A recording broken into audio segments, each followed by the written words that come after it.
Hi guys, welcome back to Sports Star Extras. Every time something important happens in Indian cricket, Amol and someone else from the Sports Star team is usually here to break it down. It's no different for the announcement surrounding the inaugural edition of the Indian Premier League, which is now officially called the Women's Premier League.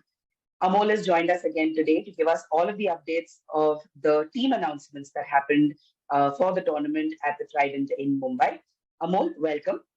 First of all, there's been a lot of chatter about the Women's Indian Premier League. Can you give us just your first reactions on all of the announcements that have come in from Bombay today? Yes, Lavanya, BCCI secretary referred to the day's development or January 25th as a red letter day in Indian cricket history.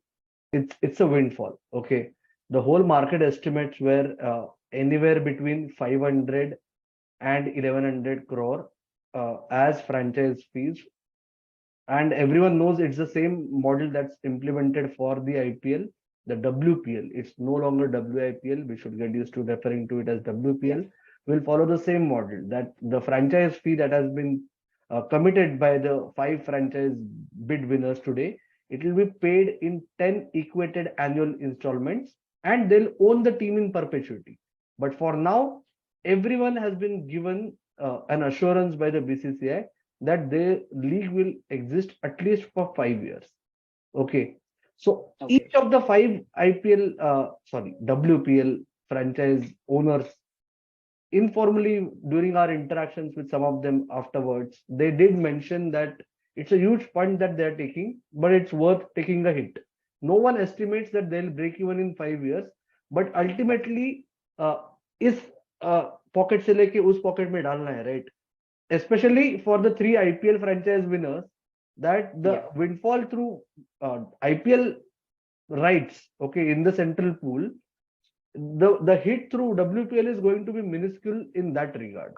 So the windfall that is like what 4,670 odd crore, it's unheard of in women's cricket circles. To a large extent, women's sport circles globally, be it Yeah. WNBA or be it the European Women's League, the football league. It's Mhm. unheard of so far, but I just have one grudge against the BCCI, which I always have some grudge or not.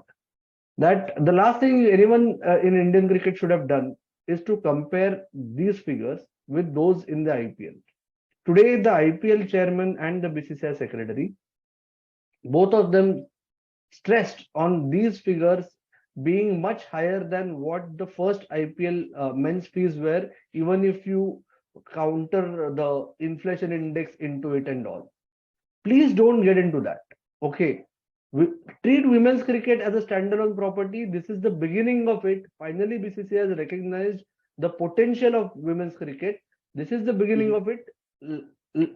They may have done it. You and I should avoid comparing the figures in men's cricket and women's cricket as far as the franchise league is concerned. Right, fair enough. So we've skipped a few steps here just for somebody who's probably finding out information about the Women's Premier League in this video. We have five teams with five city-based franchisees, which is Ahmedabad, Mumbai, Bangalore, Delhi, and Lucknow. And we've got the Adani Group that's bought the Ahmedabad franchise for a record bid of 1,289 crores, which is the highest amount that's been spent or that's been bid to own a team in this exercise.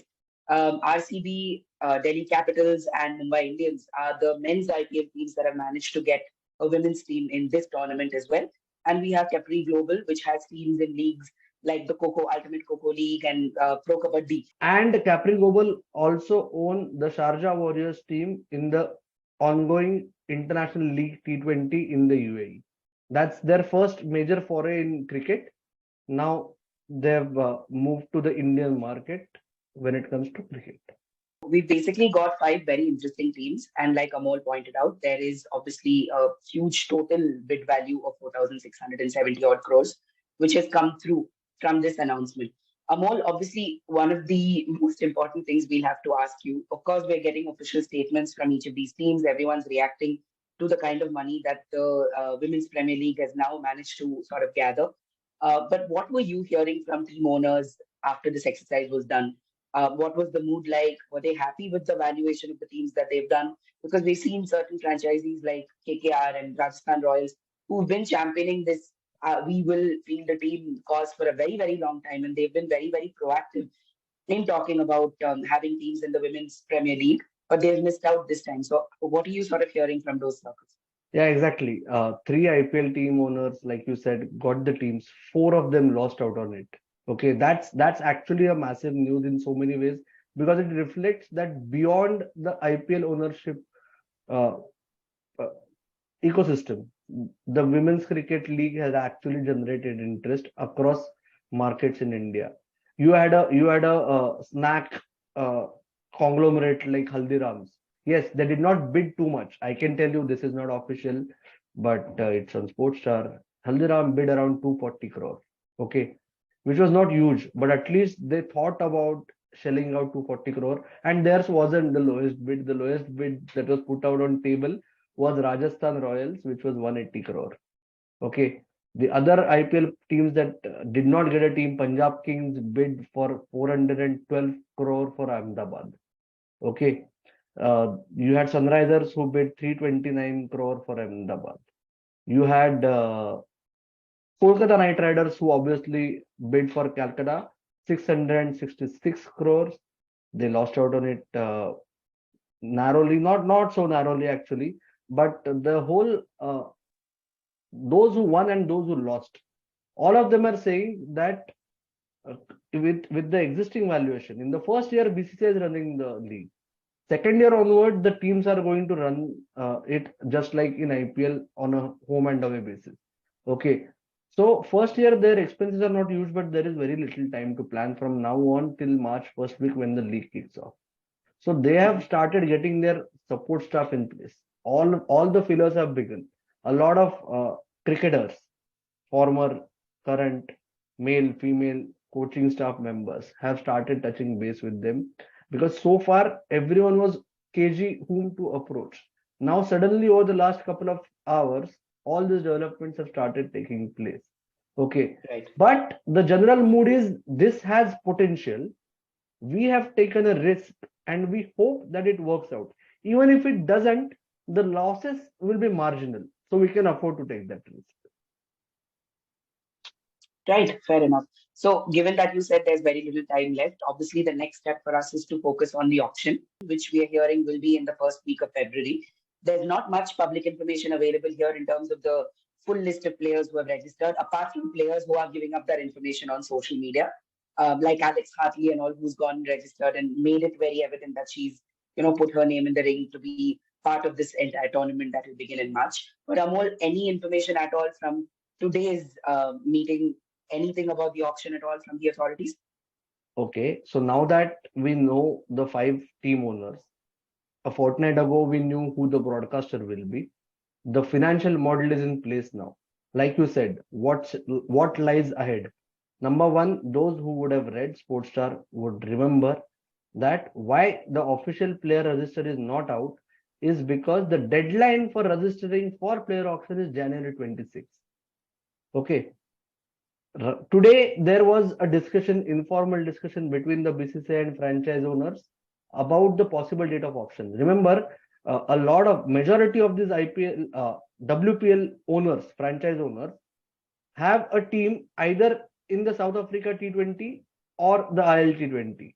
So they are saying let those finals be over and then we can come to the auction. BCCI is hellbent on having the auction before the World Cup starts on 10th of February.